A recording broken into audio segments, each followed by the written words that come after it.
I'm kind of a sucker for an urban river.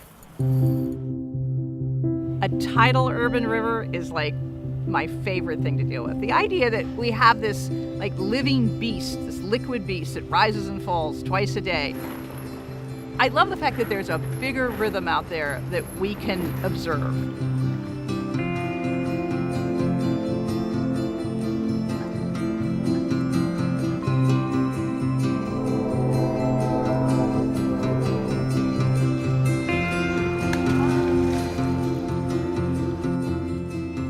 Trying to make a work that brings people down to meet the river, see the changes, so they might get to know it, and then they'll get to love it, and then they'll want to preserve it.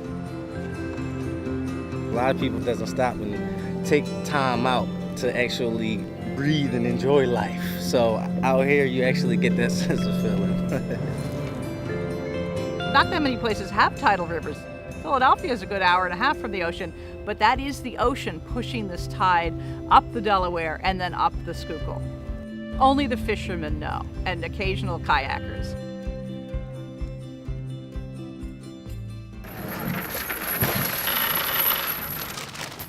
Tide field gives you a way to look out on the river and to know, are we at high tide, are we at half tide, or are we at low tide?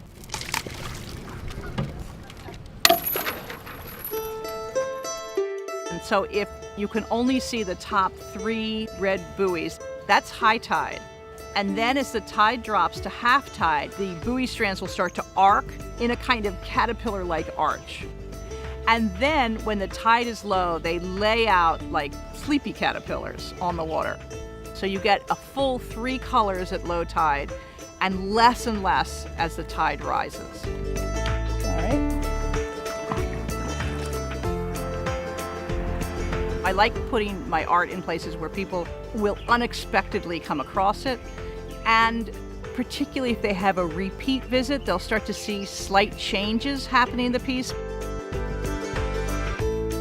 The surface of the water is very animated, but we kind of lose track of that. But if you put something out there that captures that animation and amplifies it, you really see how variable the water surface is. There are micro patterns of wind blowing through, and these things are responding in a big way. I hope that people come down to the river and spend more time with nature and start to see the tide and get that feeling that I get, like, wow, nature's happening here. It's happening in my backyard. And getting the sense that I'm at home in the world.